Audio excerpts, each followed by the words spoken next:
Triple Shot Mindset.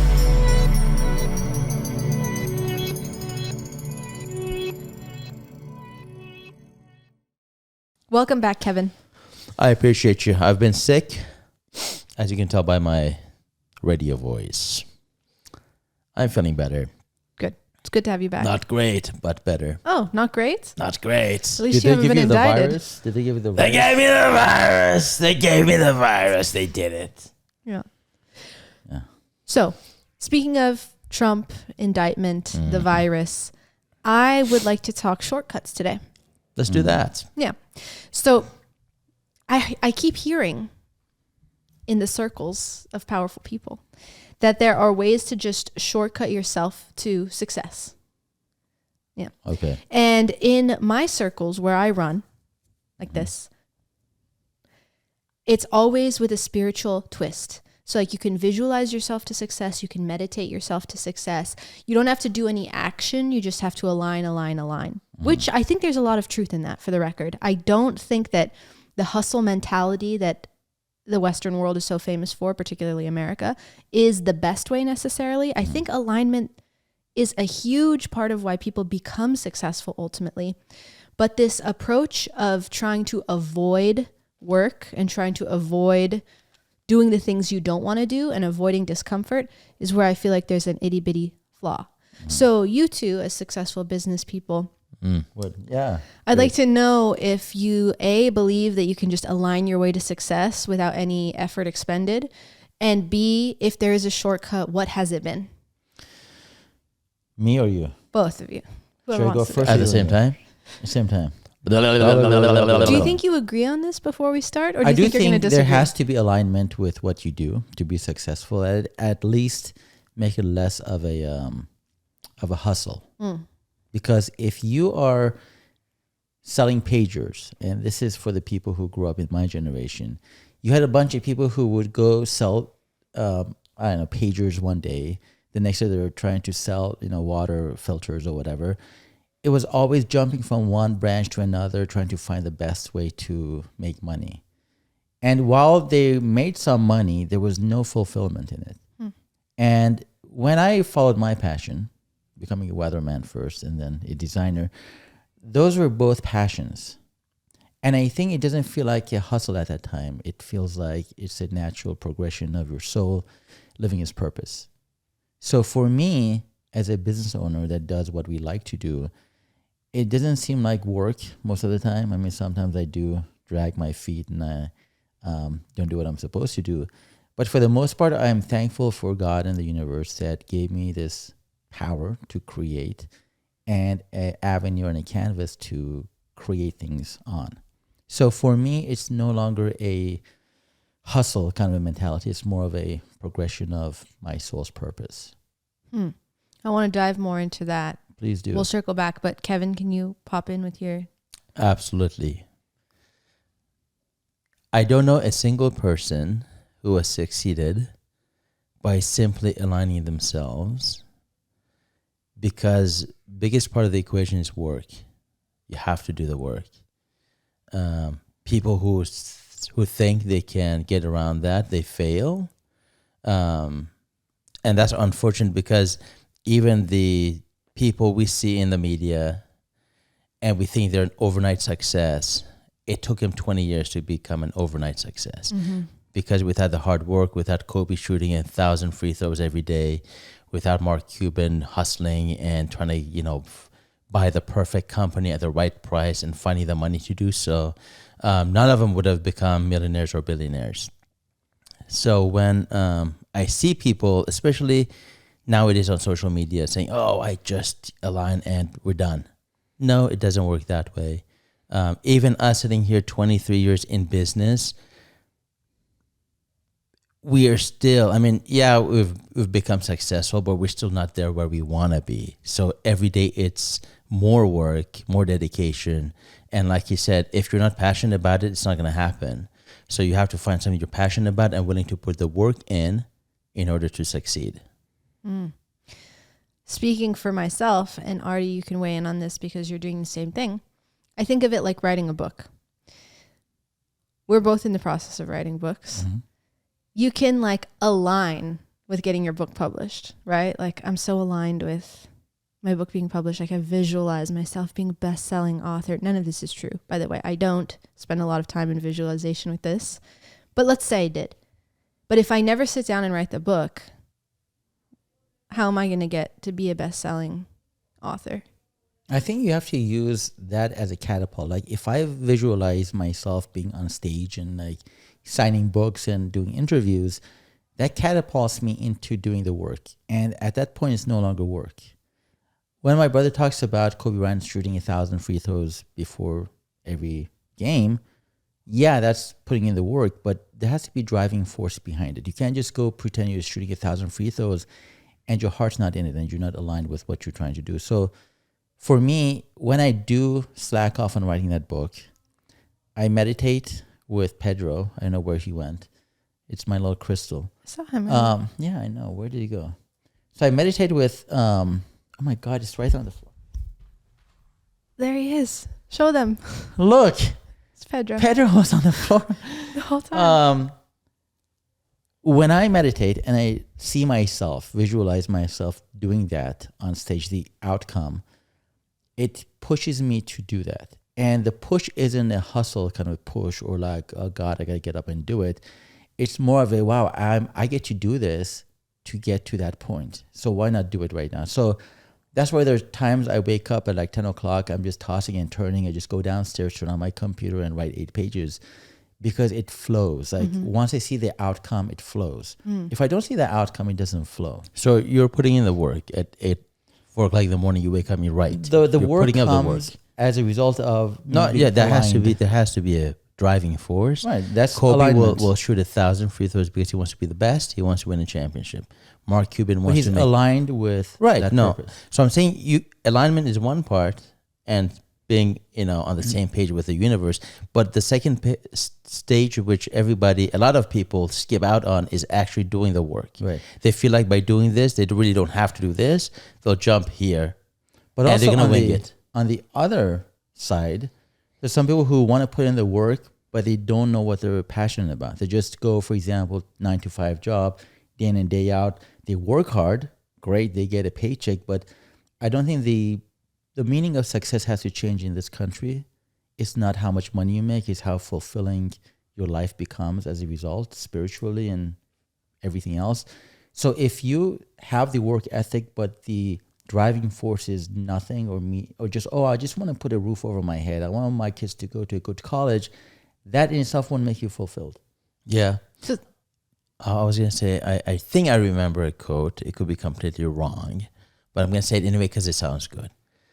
I think it says something like, become successful so that you can build longer tables versus taller walls. You don't want to isolate yourself, live in a mansion and isolate yourself from everybody else. You want to be able to, like you said, the sense of success is not, let me go to the top of the mountain and have my castle, but let me be comfortable, be happy internally with what I've achieved so I can also share my gift or happiness with other people. To that quote, there's another one that says, climb mountains so that you can see the world, not the world can see you. Ooh. And I think for a lot of people, they want to succeed because they want to show off, this is me, this is my house, this is my car.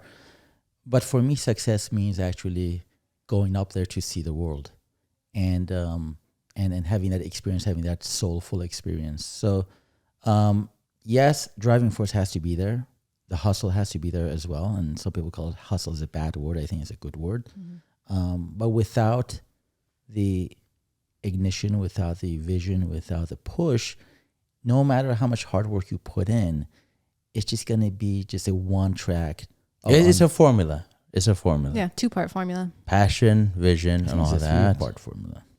Okay, passion, vision, hard work, But what and having a goal so that you can get there. Yeah, You'd say that? sure. I mean, maybe the amount of parts doesn't matter. Yeah, it doesn't matter. It's just, you have to put all those It's in. multifaceted. Because what I'm hearing from you is that you inspire yourself, and then it doesn't feel like work. It feels like flow. Yeah. And what I'm hearing from you is that you will flow if you just sit down and do it. Like, No, oh, I mean, yeah, yes, in some ways, but I also feel like you have to have a vision. You have to have your purpose, saying, okay, this is my purpose. I don't think people who work a 9 to 5 job, their purpose is to just feed their families, pay rent. That's perfectly fine for them. As a business owner, the reason you go into business is because you don't want just that, you want more. So to his point, yes, you have to have a vision. It should be your passion, it should be your calling, and then you pursue it, knowing full well that A, I have to work hard for it, and B, I have to motivate myself every day. And motivation can be many things. It can be things you can buy. It can be making yourself happy, putting yourself in a position that you're comfortable, that you don't need others.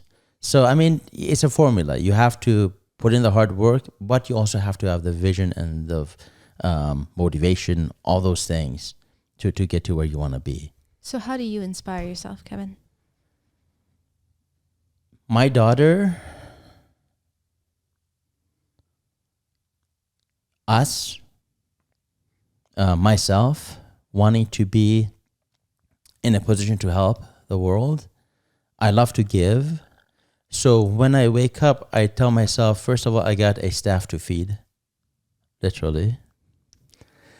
But then I think about them. I think about you. I think about everybody that works for us and their families and how happy their sons or daughters are because mom and dad are making a decent living. So that's very inspiring for me. It's inspiring for me to know I can give my daughter, my brother, my mom, my dad experiences. Not just things I don't really care about and they don't care about either, but being able to take them somewhere nice, showing them something that they've never seen before. And then there's something inside of me that always wants to create, wants to make my customers happy. So those are my motivations. And I always, in my own way, know I'm not yet trained to meditate, but every night before I sleep, those are the things I think about. And I thank the universe for giving me the gift and the purpose to keep going and to help everybody around me. So you two are doing the same thing, just at different times of the day. You visualize and get inspired. You visualize and get inspired. Different a little bit. The details are you're inspired by being a provider. And you're inspired by being a provider to everyone, like to people, to the world, to share your mission and your message. So it really does sound like a dual-sided formula, not just what I see on social media a lot of the time and in person sometimes, especially in the spiritual community, is people saying, well, like, you don't have to sit down and write the book. Just think of the outcome. You don't have to go into the office. Just light an incense stick and say a prayer under one of those incense boxes that's called like more money. Have you seen those? Like make more money. Yeah. And then it's going to come to you. And I'm a big believer in you. If you want to do it right, you do it yourself. For example, yes, you have a vision, for example, to make a website.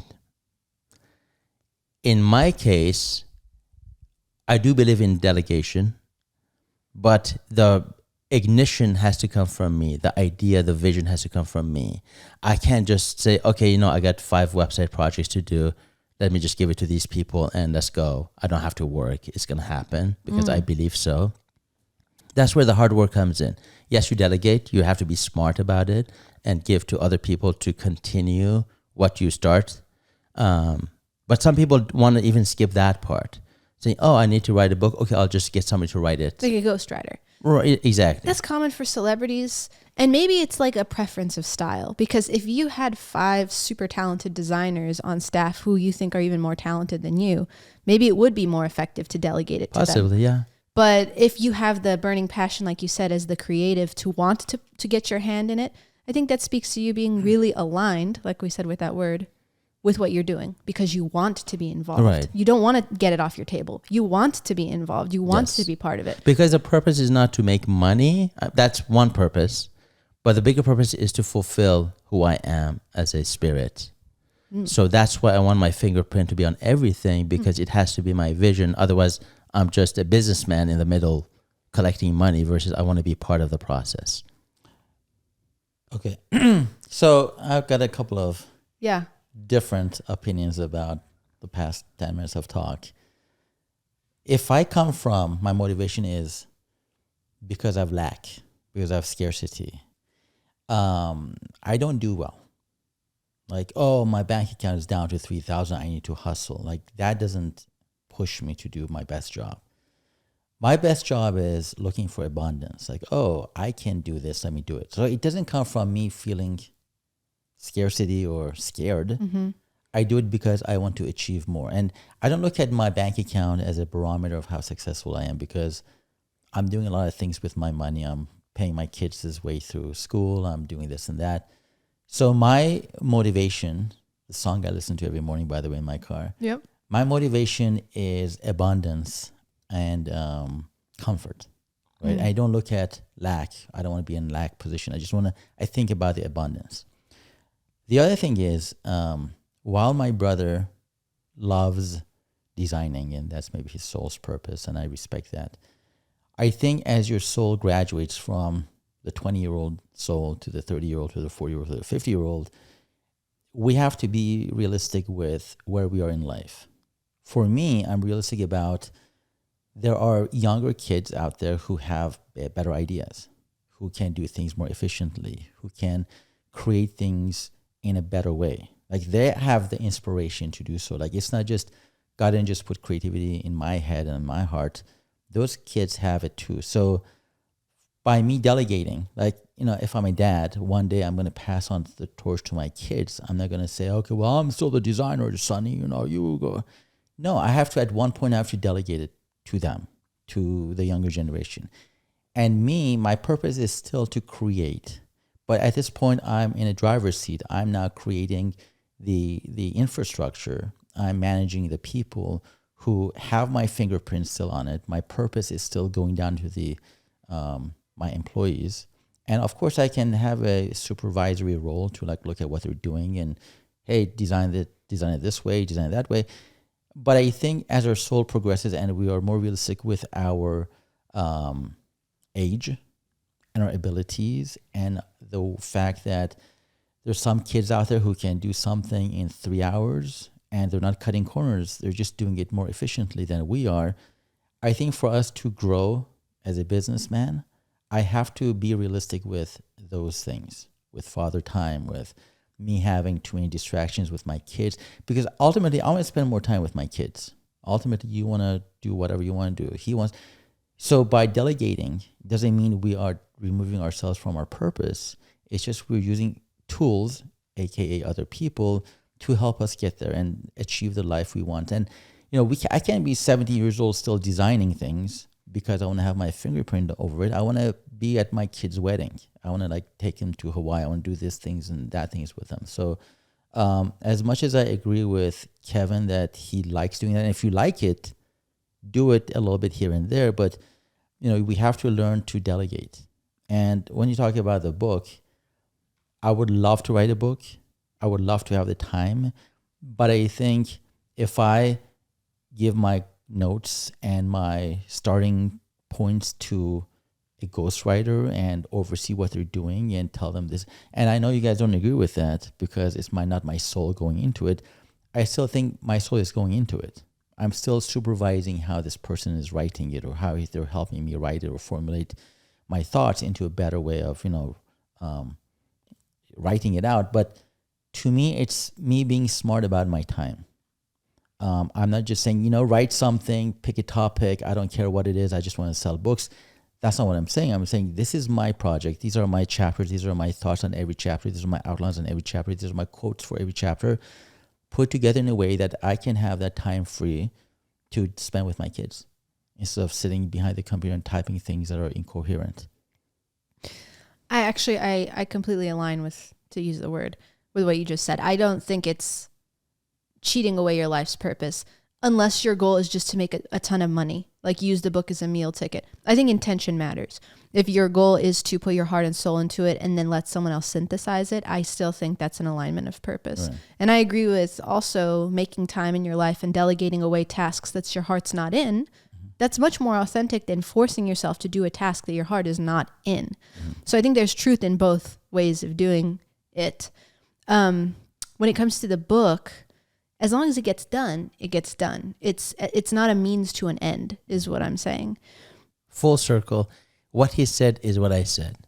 I even said delegation. That was the words I used. That's the words I used. I used it first. Did they give you the virus? Who gave you the virus? They gave me the virus. But delegation, absolutely. I'm no longer a young chicken, despite the beautiful looks I have. Yeah. So I do delegate. I like to delegate. But like he said, supervise. You know what? I like to, hey, do this, do that. Looks good. Let's try again. How about this idea? I don't want to sit behind the computer either. Still, my soul says these young kids with better ideas and they're faster.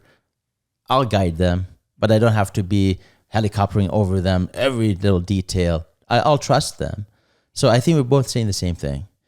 As we get older, we will eventually relinquish full control and trust those people around us, but we'll always give them the vision. Kind of like the book. You give them the big picture, let them worry about the details. So what about people on the opposite end of the spectrum who are all work and no vision? People who will go to the 9 to 5, and not knocking a 9 to 5, by the way, but they put in the work, they show up every day, they're always on time, they do the thing, but have no idea what the life purpose is. They will come back. They will come back Spiritually. He's saying spiritually. They'll reincarnate. Yes. I believe, and he believes, and we all believe, that if you're not serving your life's purpose, you may have to come back and do it again. What did Helen Keller say? She said, what's worse than having sight? No sights. There's no vision. No vision. Yeah. And I think people who have no vision, they just think, okay, I became a psychologist. This is my life purpose. I got to help these people, even though I'm not enjoying it, even though I can't get out of bed loving what I'm doing, they still go do the same thing. I think at one point their soul has to say, wait a minute, this is not what I'm here for. Let's do this redo again. I find myself lucky, like really lucky to have had the divorce happen for me actually, because it cracked my shell, right? And I tell everyone, don't wait for the universe to like crack your shell and get your soul to, because it will. Do it on your own terms. Yeah. Because then you have much more power and much more, control over where it goes than have something bad happen to you. I know people who say, oh my God, I changed my life after my diagnosis of cancer. I changed my life after my divorce. I changed my life after I was in that horrific car accident and I burned half my face.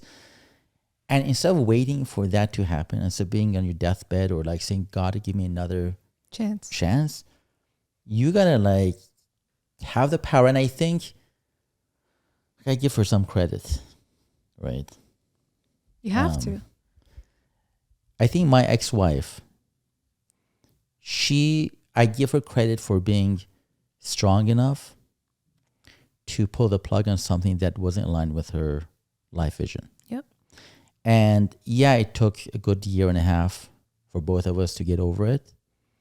I think that was a very noble thing to do. I know, I respect that too. And what else I respect is all the people who work the 9 to 5. I respect the hell out of them.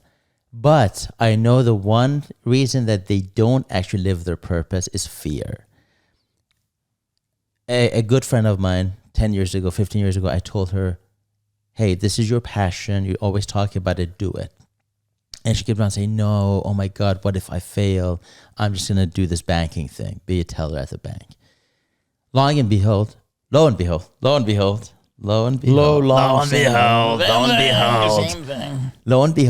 she finally opened up her little store 2 years ago.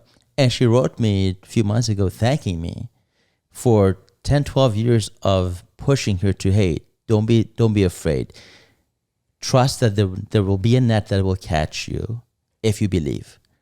And she finally trusted that, no, I will not fail because that net is my belief that I will succeed. And now she has a very thriving business. She's doing really well. She quit her bank job and now she's doing that full time. I think if any of the 9 to 5ers, if they put aside the fear of, oh my God, what if I can't provide? What if, I can't put my kid through school?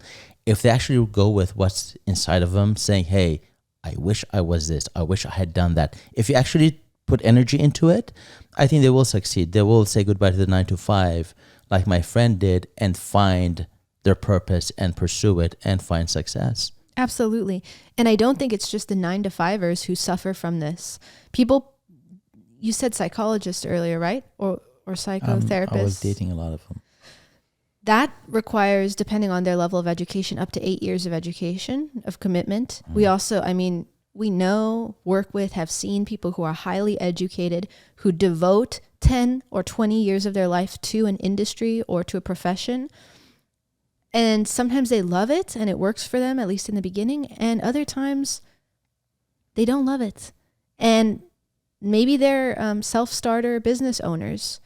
I think it's not just the 9 to 5ers. It's everyone on this earth who has to evaluate every day, is my heart really in this? I think your soul changes. Like your soul goes through chapters. That's why I was suggesting that we should have, a renewable license for marriage. Yes. Because the soul inside of you at 20 isn't the same one at 40. Doesn't mean you gotta you still love the person, you still respect them, but maybe it's time to go into another direction. The same thing with careers. Like I know people who've been lawyers, doctors for 10, 15, 20 years, and now they want to go sell tacos at a taco truck in Manhattan Beach. And to me, that's it's not a step down. No, it's like your soul is evolving. I actually met a guy like that in Vietnam.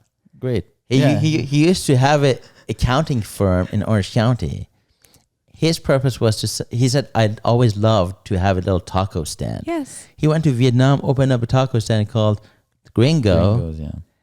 And he sells amazing tacos and he's the happiest person. And when I spoke with him, he said, I thought I have to do this for the rest of my life. The day I became the happiest is when I realized, no, I don't have to do this for the rest of my life. Yeah. A lot of people, as to my point 5 minutes ago, you have to crack that shell. Yep. Right?